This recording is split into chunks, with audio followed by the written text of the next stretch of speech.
Halo teman-teman, kembali lagi di channel Ars dengan saya Hani. Kali ini kita melakukan satu eksperimen. Saya akan membawa PC saya di rumah, karena kebetulan beberapa waktu yang lalu saya sudah punya keinginan untuk merubah PC saya itu sudah lama. Jadi kalau kalian pernah melihat dulu saya pernah buat pakai Lianli TU150 yang kecil itu, tapi seiring berjalannya waktu saya ganti karena panas. Jadi penampilannya memang cantik, cuma panasnya yang saya nggak kuat. Jadi kalau buat saya kurang cocok dengan PC yang cantik tapi panas itu saya nggak cocok. Makanya saya punya keinginan untuk mengganti CPU saya, casingnya dengan casing yang besar. Akhirnya baru terrealisasi di bulan Agustus ini. Karena saya nabung, belani nggak makan di luar. Kan pas pandemik juga nggak bisa jajan, jadi ya uang jajannya dipakai buat beli barang-barang ini. Nah sebetulnya saya nggak mau bikin ini di depannya kamera, cuma dipaksa sama anak-anak. Mas Hani, ayo kita buat build PC. Selama ini kan Mas Indra terus yang buat water cooling. Ya sudahlah, apa boleh buat. Tapi gini, ini disclaimer dulu di depan. Saya tidak mungkin membuat water cooling yang sebagus punyanya Ko Indra, itu pastinya. Karena kalian tahu, saya ngerakit 10 juta aja barbar, apalagi kalau water cooling kayak gini. Kalian bisa tahu nanti hasilnya bagaimana. Jadi sebelum kalian melanjutkan video ini lebih lanjut, jangan punya ekspektasi terlalu tinggi. Kecewa kamu nanti. Oke, tanpa panjang lebar kita mulai saja. Casingnya kita pakai, casingnya kok merah, Mat? Putih. Oh ini, sebentar. Casing saya itu sebetulnya yang ini. Ya kalau kalian lihat ya ini Stali 3 uang ya, sama modelnya. Cuma ini semuanya putih. Nah kalau casing putih kayak gini kan plain dan boring. Jadi saya kalau modding ya enggak terlalu advance sekali, enggak terlalu ahli sekali, sampai motong-motong kiri kanan. Jadi ya gimana caranya casing yang putih ini digabung sama ini bisa jadi bagus.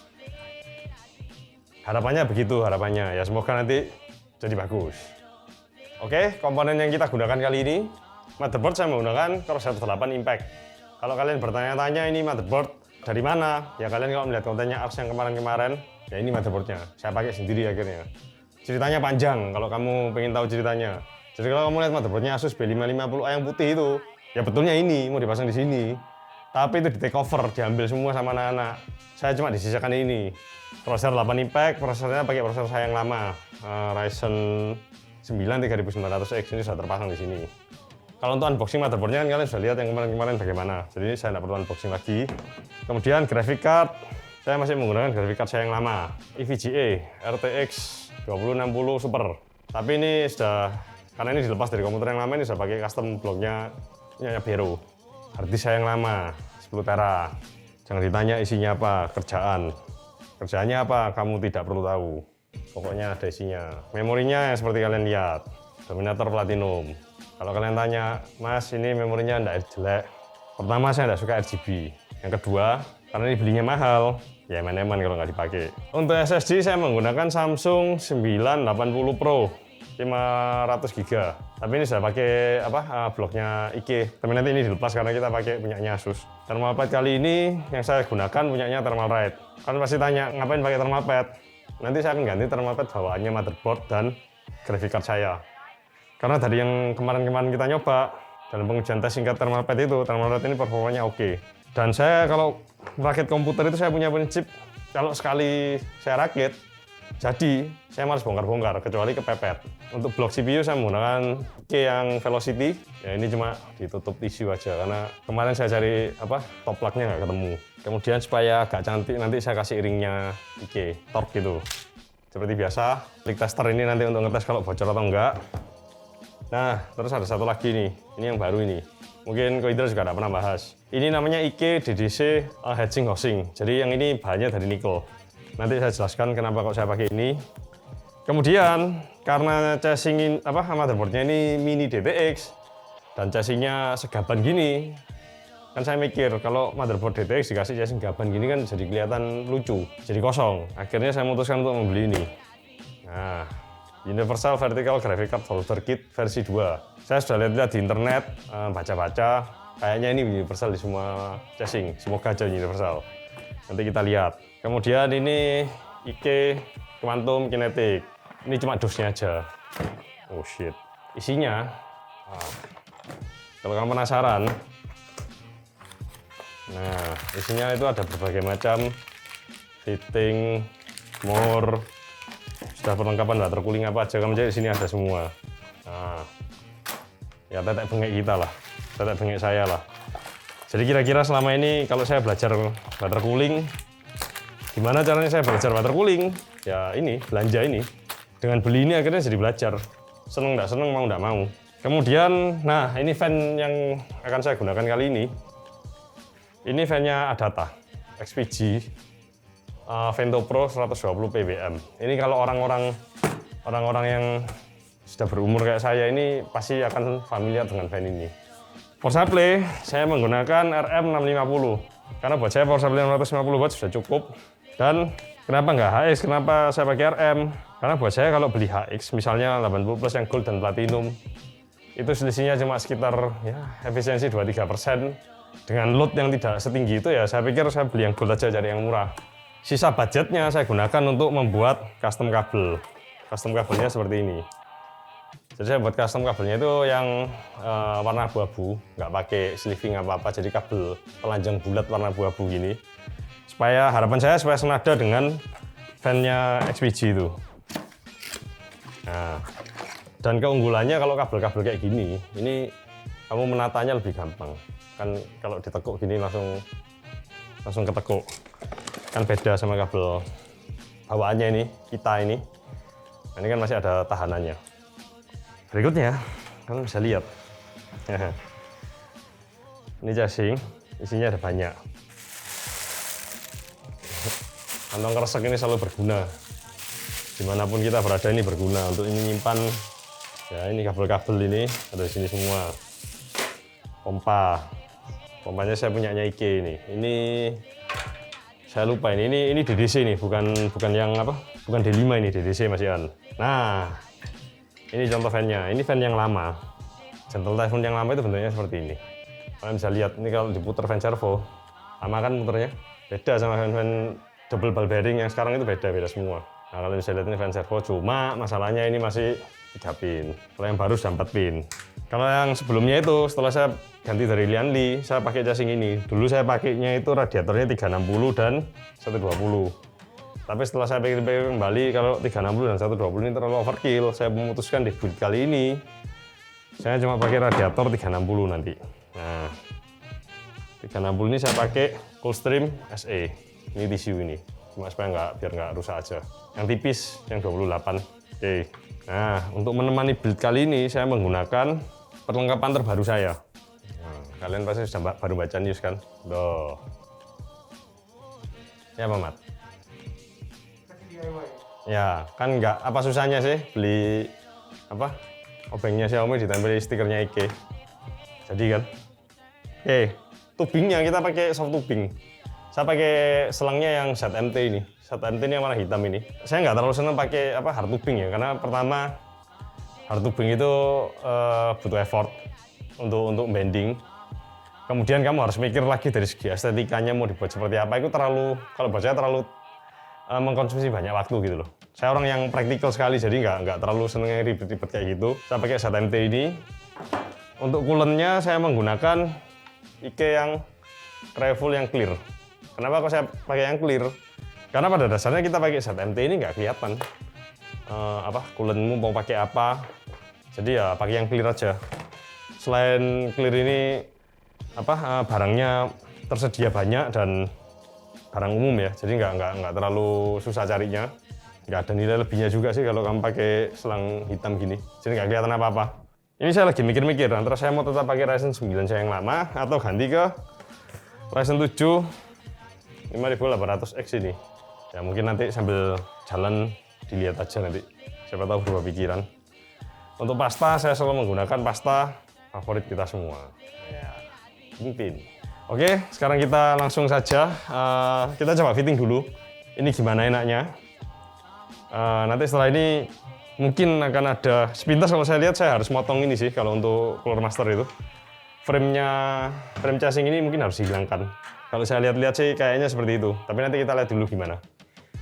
Oke, langkah pertama yang saya lakukan, saya mau mengecek dulu compatibility antara casing saya dengan ini.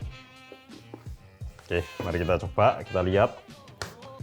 Ini yang kalian perlu ingat, ini yang racer yang V2 ya. Jadi sudah berbeda dengan V1 yang dulu pertama kali mungkin Ko Indra buat kontennya apa? NR200P ya? Oh. Iya toh? Oh itu. Bener ya? Saya nggak pakai itu deh, Mas. Hah? Saya nggak pakai itu. Nggak. Oh iya iya iya. Nggak, maksudku ini apa? Bedanya itu ada di sini. Oh ini. Nah ya. Versi 1 dan versi 2 itu ada bedanya di racernya ini. Yang ini racernya dia lebih kokoh ya, lebih kuat. Oke. Kita coba dulu. Ya paket pengujiannya simple lah ya, ada baut-baut ini. Kemudian seperti biasa buku manual dan garansi. Nah, kita cek dulu compatibility-nya bagaimana. Ini kalau masuk seperti ini harusnya. Jadi VGA-mu nanti akan berdiri di sini. Yang jadi masalah kalau VGA-nya berdiri di sini, kabel displaynya mau masuk kemana? Lewat mana? Nah, ini kan VGA.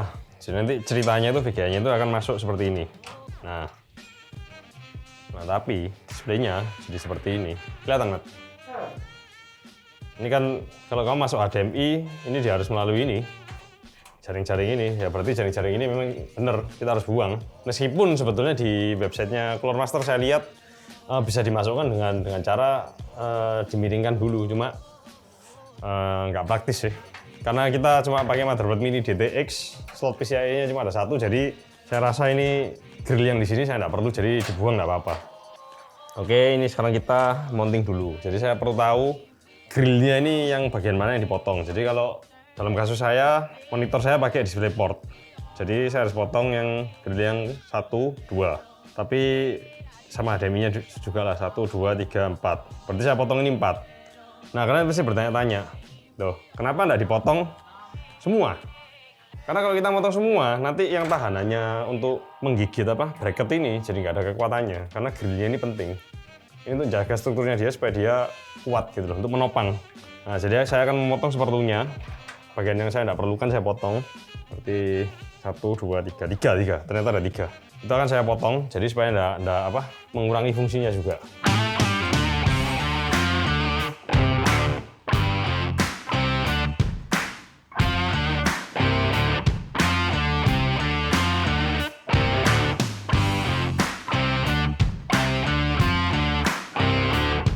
Oke, kita sudah potong. Sekarang ini sudah saya pasang kembali universal bracketnya ini. Sekarang kita lihat. Nah, ini kalian bisa lihat ini. Kalau masuk kan berarti kabelmu langsung masuk ke sini kan. Nah, tanpa ada penghalangnya. Ini kalau kamu lepas, kamu potong grillnya ini, grill sisanya ini. Kalau kamu pakai graphic card yang kecil-kecil kayak gini, nggak masalah. Tapi kamu jangan salah. Ini meskipun kecil, tapi kalau pakai custom block seperti ini coolingnya ini full tembaga, jadi otomatis dia jadi lebih berat. Kalau kamu pakai graphic card kayak RTX 3080, 3090, atau 3070 yang panjang-panjang itu, dan full block sampai penuh kayak gini, tambah berat. Jadi yang kamu harus pertimbangkan itu adalah kekuatannya dia untuk menopang bracketmu ini. Itu sebabnya saya cuma motong 3 grill yang menghalang ini aja. Oke, langkah berikutnya, sebelum kita membedah casingnya adalah saya mau fitting motherboard sama graphic card-nya dulu masuk bagaimana. Nanti setelah itu baru kita membedah casingnya ini.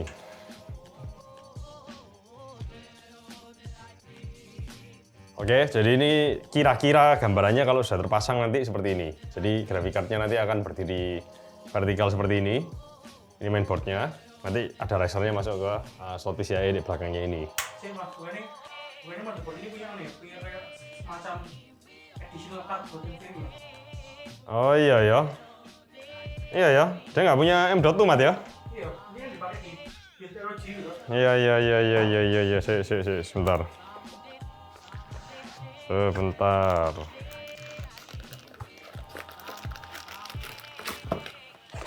Iya, Mat. Benar, Mat.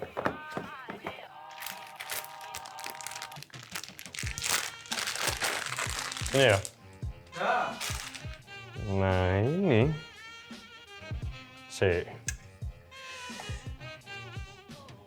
Mat. Nggak bisa masuk, Mat. Tetap. Jauh ya? Masa mau beli motherboard lagi, Mat?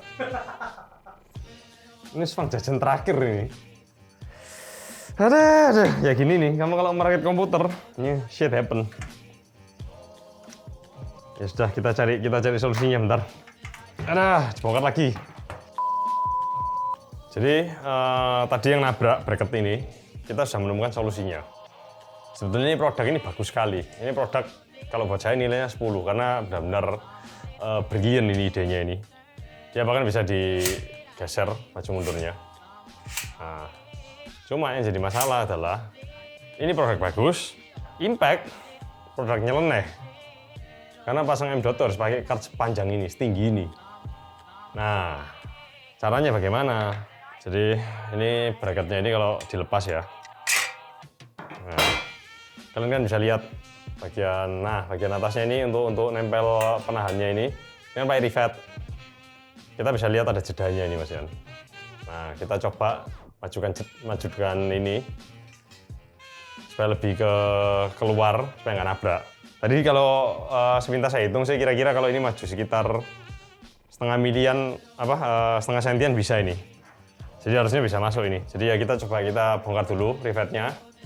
Terus kita coba pasang lagi sebelum kita membongkar ini lebih lanjut. Nah, tapi masalahnya kalau rivet ini butuh bantuan ini. Kita harus call a friend. Nah, ini call a friend ini saya paling seneng nih. Karena apa? Karena friend in need is a friend indeed. Coba kita telepon dulu.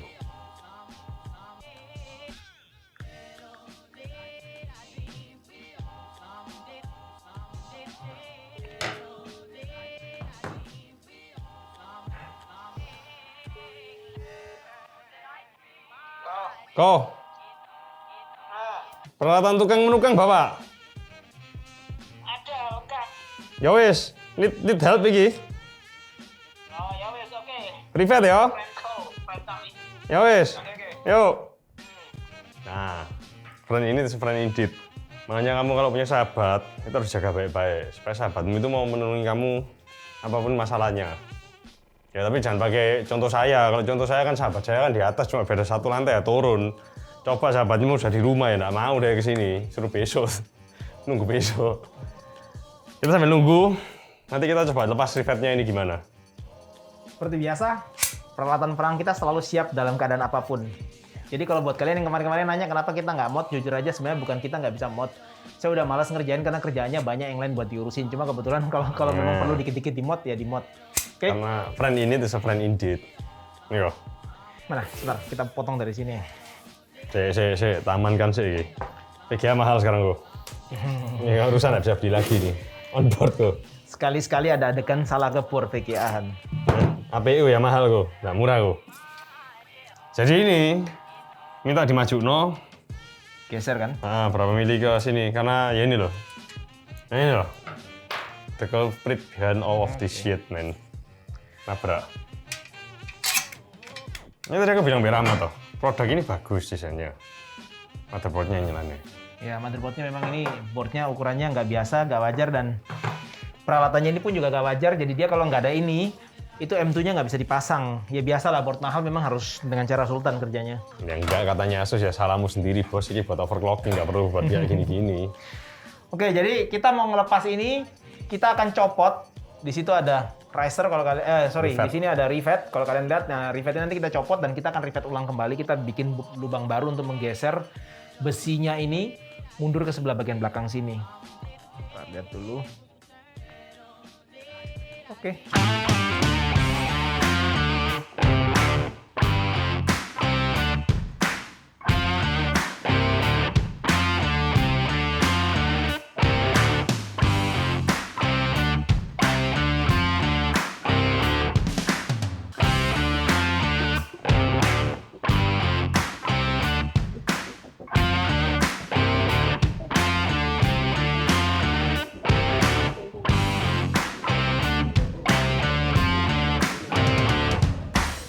Oke, setelah melalui perjuangan berat, akhirnya terpasang dengan baik dan benar. Ya nggak lurus-lurus amat lah, cuma better than nothing. Friend in need is a friend indeed. Sebentar, loh mana bayarannya? Oh ya ini. Bayarannya sebotol kopi. Ya, tapi kamu harus jadi temannya Ko Indra sama 12 tahun baru kamu bisa kayak gini. Kalau enggak yang bayar, Bos. Gak mau, cuma dibayar kopi. Ya, Mateo. Betul sekali. Oke, sekarang kita lanjut ke tahap berikutnya.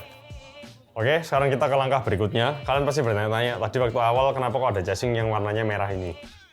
Casing ini sebetulnya dengan casing saya warna putih ini sama. Yang ini. Nah, sama. Kalau kalian lihat kan sepintas sama. Ini kan Rahmat sudah pernah ngasih teaser. Banyak yang menerka-nerka ini casingnya apa. Tapi cuma ada satu orang yang bener ya, Mat ya. Casingnya itu. Bisa diputar nggak kameramu ke sana? Nah, itu aslinya casingnya. Cuma ini, yang merah ini kita akan mengerti produk ini di Indonesia miliknya Infinity Ares. Sedangkan yang putih ini dulu sekali, saya nggak tahu lupa tahun berapa, ini casing dari Cooler Master. Saya dikasih sampel sama, kok Cooler Master, PC Cooler ya. Saya dikasih sampel sama PC Cooler untuk coba casing ini. Cuma dulu sekali kalau kita ngirim casing yang bahannya pakai akrilik kayak gini ini, treatmentnya kurang bagus. Jadi ketika ini tiba ke Surabaya, akriliknya pecah semua. Itu sebabnya casing ini ada di gudang, nggak tahu sudah berapa tahun. Kemudian beberapa waktu yang lalu ketika kita bersih-bersih ada casing ini, saya kebetulan pengen nyoba pakai ini, ya sudah saya pakai. Kenapa kok saya tetap mau pakai casing putih ini? Karena pada awalnya itu saya pakai B550A Strix Gaming itu yang warna putih itu. Temanya memang mau dibuat putih-putih. Tapi ternyata diambil sama anak-anak, dipakai untuk PC-nya, tes untuk editor ya. Jadi ya udah apa boleh buat. Jadi ya tetap pakai ini. Akhirnya saya beli ini. Carinya lumayan susah juga sih. Ini nemunya di Semarang. Nah, yang saya mau ambil itu part-part yang warna hitam ini. Seperti apa ini namanya ya? Acrylic panel. Apa panel? Acrylic panel. Bukan. Ya sudut-sudutnya inilah. Ini kan warna hitam ini.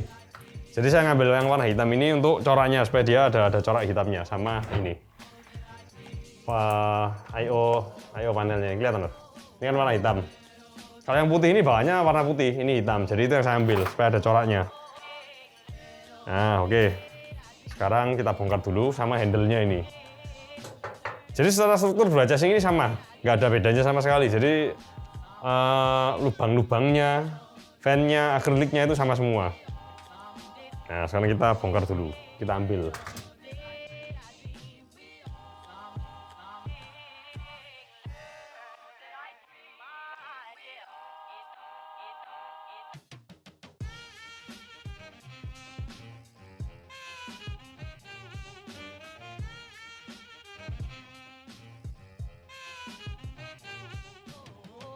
Oke, jadi ini casing yang sudah saya ambil tadi bagian-bagiannya dari Infinity Ares yang saya lepasi.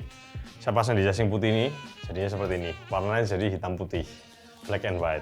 Tapi yang membedakan akriliknya ini saya berubah, saya ganti. Ini saya nggak tahu kalau kayak kondisi kayak gini apa kalian bisa kelihatan apa enggak. Ya semoga aja nanti kalau ada isinya dan ada lampunya bisa kelihatan.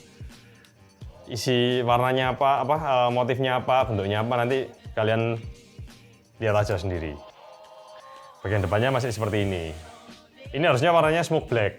Cuma karena ini masih ada lapisan pelindung dari akriliknya, ya kita belum lepas. Nanti dilepas nanti. Bagian atas kalian bisa lihat juga berubah semua. Akriliknya jadi smoke black juga. Panel IO-nya juga jadi hitam. Nah, kemudian ini yang paling menarik. Bagian belakangnya warnanya hitam. Jadi ini casingnya seperti ini.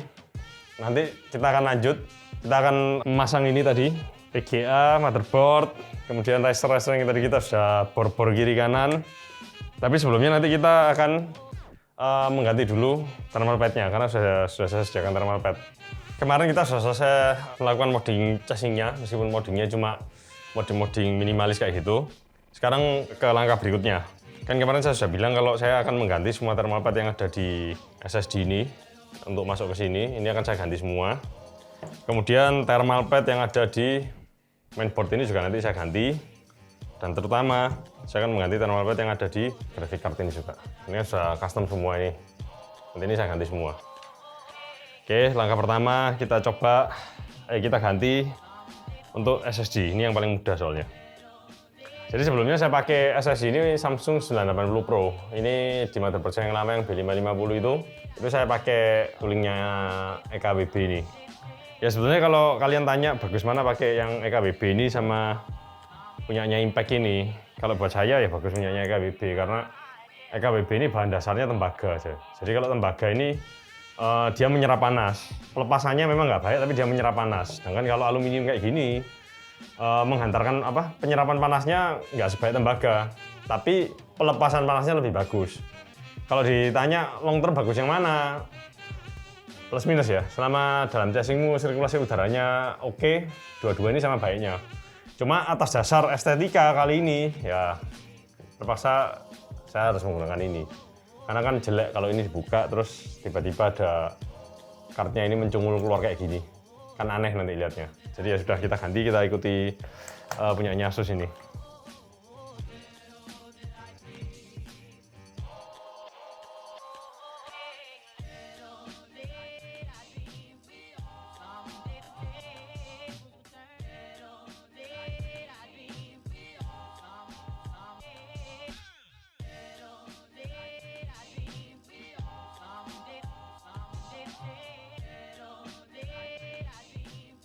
Oke, sekarang thermal pad sudah terpasang semua. Kita sudah ganti thermal pad, SSD sudah masuk ke dalam kartnya ini. Kebetulan untuk SSD saya nggak ganti, akhirnya nggak jadi ganti thermal padnya karena setelah dicek ini ternyata thermal pad dari Asus ini sudah nempel dengan sempurna ke SSD-nya, jadi saya nggak ganti. Yang saya ganti cuma thermal pad untuk motherboard dan graphic card. Nah, thermal pad yang kita gunakan kali ini 2 mili dan 1 mili. Jadi yang 3 mili ini nggak kepake karena memang nggak ada yang membutuhkan pad 3 mili. Nah oke, langkah berikutnya yang kita lakukan adalah memasang waterblocknya CPU dulu. Waterblock CPU kita pasang, baru nanti kita fitting masuk di dalam casing. Tapi sebelum kita fitting masuk semuanya ke dalam casing, sebelum kita jalankan semuanya, ya dites nyala dulu. Jangan sampai sudah dipasang-pasang kiri kanan sama water coolingnya ternyata nggak nyala.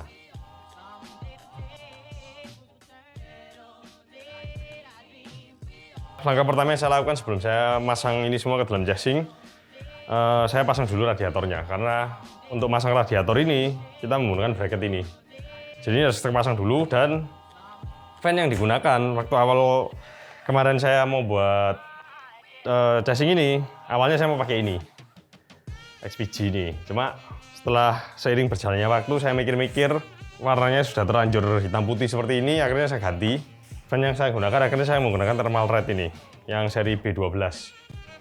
B12 ini fan-nya thermal red yang menggunakan bearing servo, sama kayak ini. Cuma ini warnanya hitam putih, jadi lebih kelihatan senada dengan build saya kali ini. Oke, tanpa panjang lebar kita langsung pasang fan-nya.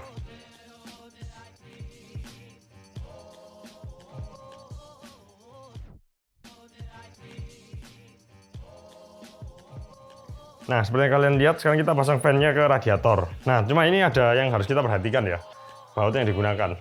Kalian bisa lihat ini bedanya. Kelihatan. Ini yang bahannya thermal red.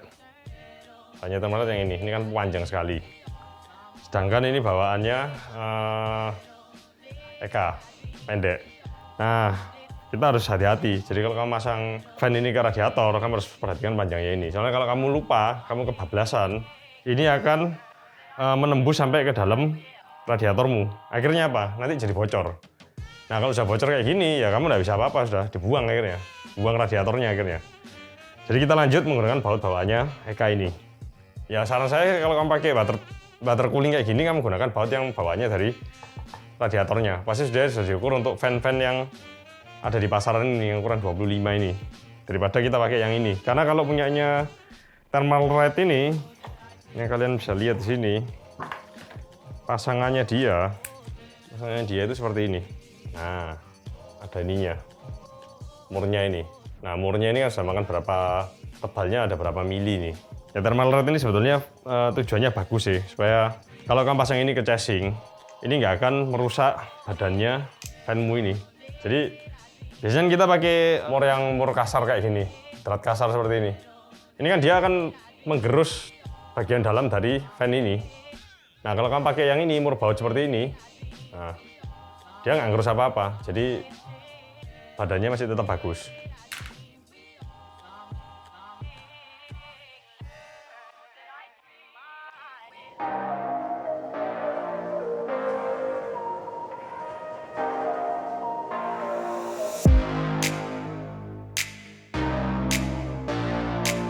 Oke, ini semua sudah terpasang sekarang. Radiator sudah kepasang. Power supply tadi kalian sudah lihat sudah terpasang juga. Sekarang kita memasang motherboard dan masang port I/O-nya dulu. Karena ini lumayan tricky kalau pakai impact ini. Kenapa kita harus masang motherboard dan I/O-nya dulu?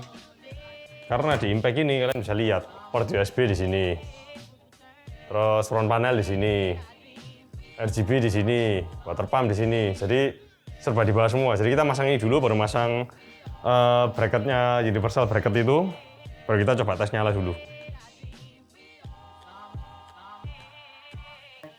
Seperti di awal video, kita akan mengganti heatsinknya ini dengan nikel yang warna silver. Sebetulnya kalau kamu pakai pompanya EK yang DDC, bawaannya dia nggak heatsink aluminium seperti ini, plastik. Tapi ini sudah diganti warna hitam, tapi karena temanya putih hitam, jadi supaya ada aksennya, saya ganti yang nikel. Jadi kalau kalian pakai pumpnya EKBB yang di DC, bawaannya aslinya itu seperti ini. Nah, kalian bisa lihat, kan nggak ada heatsinknya, ini cuma plastik. Nah, jadi kalian bisa lihat ini cuma plastik, bukan heatsink yang bentuknya aluminium seperti ini. Nah, sekarang kita ganti dengan menggunakan heatsink aluminium. Kalian bisa lihat ini ada thermal pad-nya. Fungsinya itu dia untuk mendinginkan PCB-nya ini. PCB dari pompanya ini, karena pompanya ini menghasilkan panas PCB-nya. Ya logikanya kalau kalian ganti ini, otomatis kalau PCB-nya lebih dingin, harusnya suhu coolant-nya juga jadi ikut turun. Kalau pasang thermal pad-nya jangan lupa kedua sisinya harus dilepas. Jangan sampai salah satu sisinya masih ada plastiknya. Nanti jadi nggak bekerja umpamanya. Maksudnya panasnya jadi nggak jalan.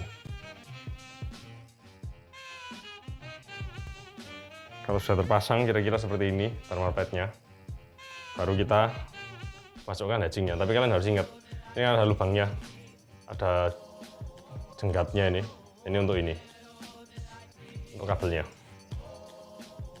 Oke, sebentar.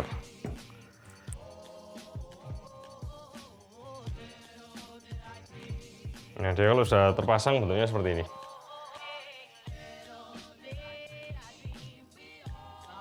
Dan kita kembalikan ke dalam pompanya lagi.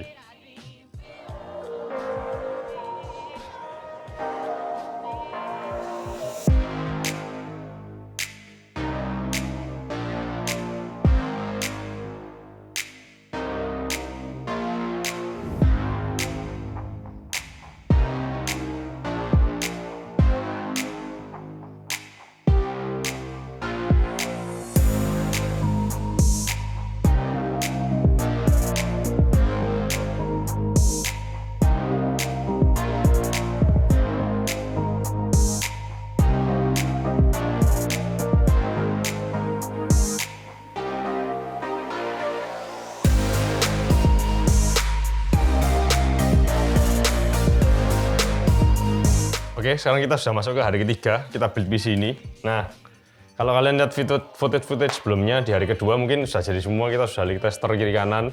Tapi di hari ketiga ini ada yang saya rubah, jadi fan-nya saya kembali menggunakan ini. Karena setelah kemarin kita mencoba, ternyata fan-nya thermal rate yang warna putih itu, kalau dia disandingkan dengan casing ini dan akriliknya yang ini, warna putihnya aksennya jadi nggak kelihatan. Jadi setelah tak pikir-pikir, Ya udahlah, kembali ke konsep semula, kita pakai fan yang warnanya abu-abu aja. Nah, ini semua sudah terpasang semua seperti ini. Kita tinggal masang selangnya untuk dari radiator ini, dari reservoir pompa ini ke graphic card. Ini bagian penampakan dari sampingnya seperti ini. Tapi kalau bagian belakangnya, kalian bisa lihat, ya seperti yang saya ngomong kemarin-kemarin lah. Bagian belakang ini saya tidak bisa rapi-rapi amat. Karena pada dasarnya bagian belakang ini nanti akan ditutup, nggak kelihatan apa-apa. Dan kita kalau pakai komputer kan, kalau di rumah saya, meja saya, komputernya begini. Jadi ini monitor, ini mouse keyboard, ini komputernya di sini. Yang saya lihat ya ini. Saya nggak ngeliat kabel-kabel di belakangnya, jadi ya agak masa bodoh dengan kabel-kabel di belakang itu. Jadi kalau saya dibuat simpel aja, nggak usah terlalu perfeksionis sekali.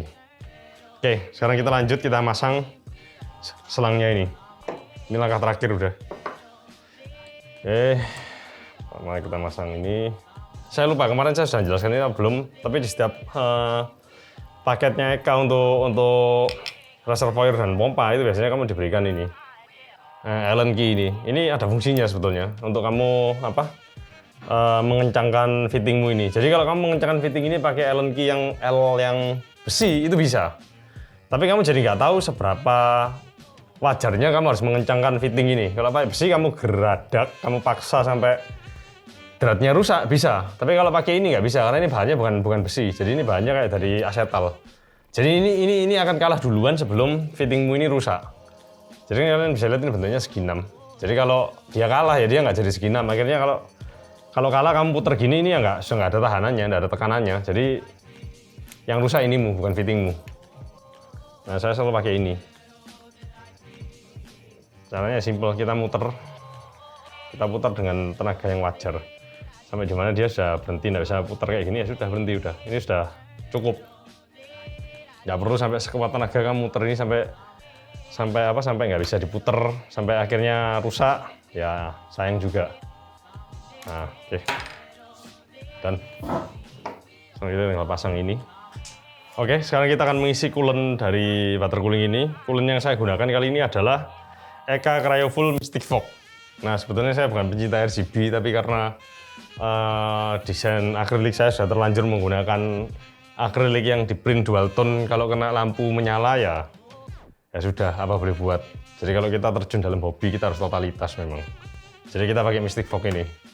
Saya sebetulnya agak penasaran juga gimana caranya coolant bisa menyebarkan efek RGB ke coolant. Ya kita lihat saja ini.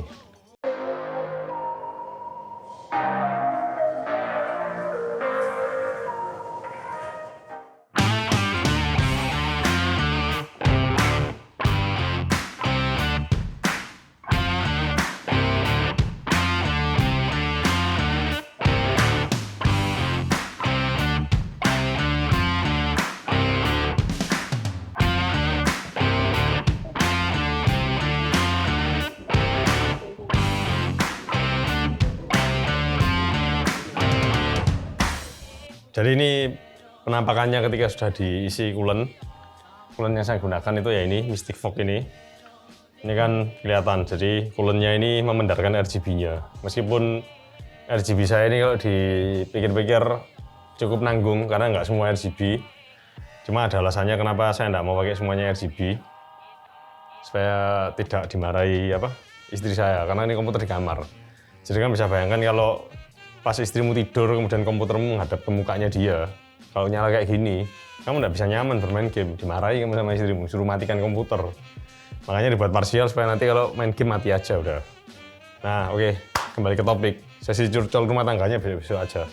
Kita sudah ngetes pakai Sandbench R20. Jalan selama kira-kira loop 10 menit. Kan bisa lihat suhu yang kita dapatkan di sini. Untuk suhu average-nya itu ada di 77-an untuk prosesornya.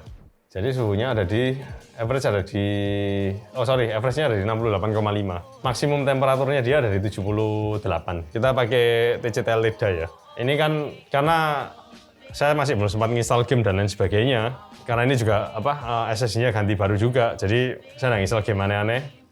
Saya baru nginstal Windows dan program benchmark standar ini. Saya jalankan Sandbench sambil jalankan Tech Power Up GPU-C untuk tes untuk ngetes PCIe speed-nya. Ya memang ini ada reflektif karena kerjanya graphic card-nya jadi nggak terlalu berat sekali. Tapi suhu prosesornya ada di angka 78-an. Maksimumnya ada di 78, average 68,5. Dan suhu ruangan kita di sini di studio sekitar 25 derajatan. Dan kalau untuk noise-nya seperti biasa, kalau water cooling noise-nya pasti akan lebih custom loop kayak gini, noise-nya pasti akan lebih rendah daripada kamu pakai all-in-one atau air cooling. Salah satu sebabnya kenapa kok saya pakai custom loop ini, karena telinga saya ini agak sensitif dengan bunyi-bunyi fan yang melengking gitu. Nah, jadi hasil pengujian saya sekiranya seperti ini, dan kalian pasti ada yang bertanya-tanya loh, Mas, ini kenapa kok ada lampu RGB modul di sini? Cuma segini kecilnya. Nah, jadi ceritanya begini. Modul ini sebetulnya punyanya Eka Quantum yang kinetik. Tapi ya seperti yang kemarin-kemarin ya, kita kalau belajar pasti butuh bayar ya. Jadi Quantum kinetik yang saya punya itu, FLT kinetik itu, karena saya terlalu bersemangat atau bagaimana, saya mengencangkan bautnya terlalu kencang jadi pecah. Akriliknya pecah. Nah, akhirnya karena akriliknya pecah dan sudah mubasir, ya saya ambil modul RGB-nya. Ya intinya saya nggak mau rugi gitu loh. Kalau sudah pecah ya paling nggak apa yang bisa diambil, saya ambil. Nah, kenapa kok ada lampu LED di sini? Karena gini, set panel yang saya gunakan itu akrilik seperti ini. Kalian bisa lihat ini akrilik. Akriliknya ini di-print menggunakan dual tone. Jadi dia kalau kena lampu LED akan kelihatan efeknya. Kalian bisa lihat ini bentar, saya pasangkan. Nah, kalian bisa lihat toh. Kalau dia ada lampunya, matanya ROG ini nyala. Nah, ini kenapa kok saya pakai wallpaper ROG ini? Apakah karena saya disponsori ROG? Enggak. Tapi ya karena saya lihat modelnya ini yang paling relevan untuk lampu LED ini. Jadi supaya dia kelihatan teksturnya dan kelihatan kalau oh ini dual tone, saya pakai ini. Ini yang 8 bit wallpapernya Asus ROG ini. Jadi saya nggak disponsori Asus, tapi saya memang pakai ini. Cuma ini baru ini baru pertama kali saya nyoba ya. Jadi masih ada banyak kekurangannya. Nanti mungkin akan kalau ada waktu lagi mungkin akan saya sempurnakan. Jadi saya maunya nanti kalau sudah tahu kayak gini ya, mungkin separuh ini dibuat transparan atau smoke black jadi kelihatan dalamnya. Kalau kayak gini kan nggak kelihatan, jadi kan cuma kelihatan siluetnya aja kalau pas lampunya nyala. Tapi kalau lampunya nggak nyala, pas lampunya mati, ya nggak kelihatan apa-apa, udah mati. Nah ini kan nggak kelihatan udah, teksturnya kan nggak kelihatan, tokonya tutup langsung. Ini kan tadi ada model-modelnya, ada teksturnya. Nah kelihatan toh, nyala. Jadi fungsinya di sini. Yang di belakang pun juga sama sebetulnya. Oke, kalian sudah lihat hasil performance suhunya bagaimana. Kalau noise-nya, ya kurang lebih lah, karena noise itu telinganya orang beda-beda. Nah, sekarang yang tahap paling terakhir. Kan ini kemarin, kan saya buat custom gini kan baru pertama kali di sini kalau di konten ini. Jadi kan harus dinilai sama pakarnya yang tiap hari selalu bikin custom cooling ini. Ini kok Indra sudah capek-capek Melani dateng, jadi ya sudah biarkan dia menilai. Iya kok? Oke. Jadi ini adalah garapan Acat Kadut ala Hani. Oke lah. Overall kalau garapan-garapan yang pakai water cooling custom seperti ini yang pakai selang, sebenarnya ini bukan satu hal yang susah lah. Saya rasa hampir semua orang pasti bisa asal kamu mau belajar dan kamu maksudnya gini ya, sabar ya. Karena ngerjain water cooling ini kelihatannya gampang tapi sebenarnya bukan hal yang benar-benar gampang. Sekali saya nggak tahu. Dulu Hani virus wehan garap iki. Iso garap water cooling virus we. Hani mungkin hanya butuh waktu cukup lama loh untuk bisa bikin water cooling cukup rapi dan cukup bagus ini. Padahal tiap hari dia ngeliatin saya ngerjain water cooling loh. Ya lama, ya lumayan. Ya 1 tahun mungkin deh, setahunan lah. Overall, kalau pakai selang sebenarnya ini masalah mau rapi apa nggak rapi sih penilaian orang masing-masing berbeda. Tapi at least dari segi tataan selang, terus kabel-kabel di depan sudah cukup rapi. Sekarang kita lihat bagian belakang. Kandang ular. Ini biasanya biang dari segala masalah. Tapi overall tetap rapi. Cukup bagus. Karena juga dibantu memang kabelnya ini juga cukup slim dan dirapikan juga cukup enak, dan casing ini juga memang di bagian belakangnya space-nya cukup lumayan lah ya. Ini nggak 1 ruas ini lebih, 1 ruas setengah. Kurang lebih ya, satu ruas jari ini sedikit lebih. Jadi masih cukup bagus dan cukup enak dipasang. Dan ini juga idenya dia kayaknya idenya Hani ini masang-masang akrilik di depan ini semuanya. Ya karena dulu kan datang pecah semua. Ya. Akhirnya kita beli yang casing aslinya. Casing aslinya itu ini. Ayah. Jadi kalau orang-orang moddingnya itu dari casing ini di modding di utak-atik, dia beli 2 casing dijadikan 1. Ya Ya, kalau kamu tanya sama saya, what is your superpower? Ya, I'm itu. rich. Dia belinya semuanya dia mau beli, dibeli sama dia terus dibuat. Oke, satu hal lagi. Masih ada yang kurang kan? Apa itu? Itu plastiknya. Oh iya, Nah, iya plastik ya. kurang plastiknya dibuka. Kalau ada plastiknya kan nggak keren lah PC-nya. Masa PC mau dipakai kok masih diplastikin semua? Anu, Kayak mobil diparkir di garasi aja. gak rela. Ya jadi aslinya bawaannya ini kan plastiknya putih semua, tapi ya Ya, jadi di-combine itu Di-combine. plastik daripada capek-capek mau dicat, kebetulan casingnya ada lebih dari satu dan yang satunya juga warnanya berbeda, ya sudah. Bagian-bagian dari casing ini dicopot, di mix and match, jadilah hitam putih ini. Karena aslinya sebenarnya putih semua. aslinya itu memang mau pakai putih, karena motherboardku sebelumnya putih, tapi motherboardnya diambil jadi ya sudah pakai Ini ini. kan putih. Jadi yang putih-putih ini semua bagian dari casing ini. Nah, ini anunya apa? Sampingnya, Nah, ini akriliknya. Akriliknya itu kita saya khusus buat Ya, custom. karena Han ini salah satu pemuja BTC. Bitcoin. Jadi dia menaruh pesan-pesan penting di sini. Jadi buat kalian mungkin yang Bitcoin maksimalis. mengikuti Bitcoin ya, kalian harusnya tahu apa pesan yang ada di sini. Kalau kalian nggak tahu berarti kalian masih ikut-ikutan aja, masih belum mendalamnya namanya BTC. Ini Bitcoin maksimalis, jadi cuma sekedar reminder aja. Jadi kalau Coba kalian keluarin ini Han, pesan. Nah, Kalau- ini. Coba, Riz. Di zoom, Riz. Ini pesan-pesan penting. Jadi kalau kalian sudah ngerti apa yang arti ada di sini, berarti kalian mengikuti Bitcoin dari awal. Tapi kalau kalian nggak ngerti apa yang tertulis di sini, berarti kalian masih baru ikut-ikutan bermain Bitcoin. ya nggak apa-apa lah, better late than never ya toh. Ini pesan yang dikirim di tahun 2009 ya. Ya. Nah, ini memang awal mula munculnya Bitcoin pesan ini. Jadi kalau kamu ketemu temenmu, oh saya mainin Bitcoin dari tahun 2005 ini. Ya. Terus buat apa Bitcoinnya? Buat beli bokep, kamu dibujui. Kenapa? Bitcoin udah baru keluar tahun 2010, 2009. Nah, inilah pesan awal yang mengawali munculnya Bitcoin. Tiap message ini yang ada di sini, yang tertulis di sini ini. Nah, Saya nggak tahu, kalau kalian nggak tahu ya sudahlah. Lebih baik kalian nggak tahu. jangan kita nggak usah bahas Bitcoin, nanti ruwet nanti. Nanti katanya kita pro miner lagi. Iya. Nah, ini akrilik sekarang sampingnya. depannya. Tadi sudah sempat jelasin sih. Oh, sudah kamu jelasin ya, ada? Kenapa kau milih itu ya? ya. Ya. Tapi kan kamu belum lihat ini kalau Hani- nyala ya apa kok? Hani masih ini loh, gini-gini dia pencintanya Asus ini. Gak tau, tinggal nunggu nanti, gak tau siapa tahu Asus tiba-tiba ngirimin hadiah buat dia kan. Ya. Cok ngarep. Enggak. Coba kok nyala lo. Mana power? Di black. Oh, kabel power ini. Kamu kan belum lihat ini nyala ya apa? Oke, kita lanjut powernya.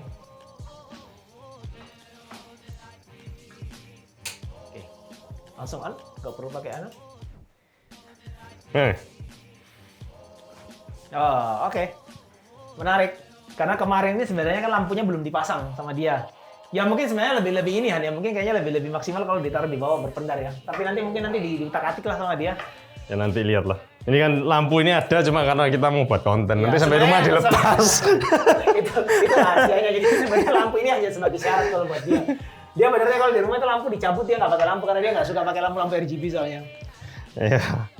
Ya, jadi totalnya berapa? Nanti kan kalian bisa lihat di samping layar ini nanti. Ya, nanti ada bersama deskripsinya dia dikasih semua. hitung-hitungannya lah. Nah, kalau dibilang mahal, ya melihat kondisi hari ini ya nggak ada komputer murah ya. Jadi komputer mahal semua. Cuma yang mahal dari komputer ini sebetulnya waktu yang kamu spending untuk buat ini. Tapi ya overall Mungkin mahal di sini Han. Mungkin mahal ini mahal karena harganya kalian lihatnya hari ini. Tapi waktu dia beli bikin ini sebenarnya Iya, tidak semahal itu. Karena tidak waktu semahal dia itu. beli 2060 Super ini masih 6 jutaan juta. ya. 6 jutaan 2060 Supernya dia. Jadi kalau tambah water block kiri kanan paling habisnya cuma 7 jutaan. iya. Tiganya dia. Nah kalau sekarang ya nggak dapat. Tahap 2060 biasa itu 10 juta ya? Ya hampir. Ya jadi ya kenapa komputernya canggih-canggih gini VGA-nya 2060 Super? Jawaban saya gampang. Monitorku pertama 90p, itu pertama. Yang kedua ini di rumah saya, ini cuma dipakai untuk Facebook, ngecek email, buka Excel. Mostly seperti itu sama nonton film. Jadi Nah. VGA-nya cuma buat syarat ya Han ya. Iya, ya biar kelihatan RTX Ya, lah. biar kelihatan gamer lah dia. Jadi ada graphic card-nya di dalam. Aslinya nggak pernah main game, makanya saya nggak taruh bingung. Kenapa nggak ganti 3090? Nggak ada gunanya soalnya. Dan 3090 mahal sekarang 50 juta. Jadi ya 40, 30, 40-an lah. Sekarang Jadi ya sudah turun lah. Sekarang sudah cepet. kurang bijaksana untuk beli itu cuma dipakai buat apa sosial media. Ya, jadi intinya Meme pokoknya war. bikin PC sesuai dengan kebutuhan dan keperluan kalian. Ya. Jadi nanti kalian bisa lihat deskripsinya, harga-harganya ada di sana semua. Tapi buat saya yang paling mahal itu adalah kalau merakit komputer ini memang mahal ya, maksudnya tapi funnya kamu membuat seperti itu ada. Jadi kamu merancang ini supaya jadi apa. Ya waktu lah ya, Ya, waktu sama spending mikir waktu. mau dibikin routingnya seperti apa. Apalagi kalau pakai Hartubing ya. Nah. Jauh lebih berat lagi mikirnya. Hartubing itu susah. Hartubing itu gini. Jadi kalau jadi saya pernah nyoba pakai Hartubing, nyoba buat sendiri. Mikir konsepnya itu 1 minggu. Pas jadi kok elek ya. Akhirnya ya sudah lah wis. Hartubing bukan kemampuan saya, bukan keahlian saya, jadi saya pakai ini aja. Kalau ditanyai, loh kenapa kok pakai ZMT? Mas, kalau nggak pakai Hartubing? Oh ya, ZMT lebih bagus, ini industrial look, aslinya enggak. Aslinya saya nggak bisa buat Hartubing. Oke? Jawaban jujurnya dia kalau itu. Nah iya toh. Oke, ini berarti konten kita untuk membuat soft tubing dengan ZMT di konten kali ini.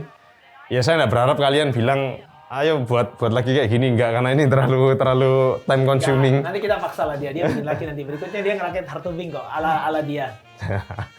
Nggak bisa ya. Langsung nyebrang lah. Prosesor langsung ke bawah gitu. Oke, sekian dari saya dan terima kasih buat Ko Indra. Ya, Bisa bantu-bantu. Bagi kalian yang pengen mengomentari komputer ini bagaimana, ya silakan isi komentar di bawah. Tim Mendang Mending silakan. Bahasanya ditata, karena jujur aja untuk orang-orang tua kayak saya dan Ko Indra ini, kadang kita kalau menanggapi komentar-komentar yang agak nyeleneh dalam tanda kutip, kita pasti ngamuk. Ngamuknya kita ya ngamuk orang tua, bapak-bapak wajar pada umumnya gitu. Tapi kalian jangan sakit hati ya, bapak-bapak semua kayak gitu. Kamu nggak percaya? Kamu coba ngomong sama papamu. Pak, Jawa miskinku meronta-ronta nih, ditempeleng sama papamu. Oke, jangan lupa klik like, komentar, subscribe di kita ada YouTube, Facebook, Instagram, TikTok. Oke, sekian dari saya. Sampai jumpa di lain kesempatan. Bye-bye.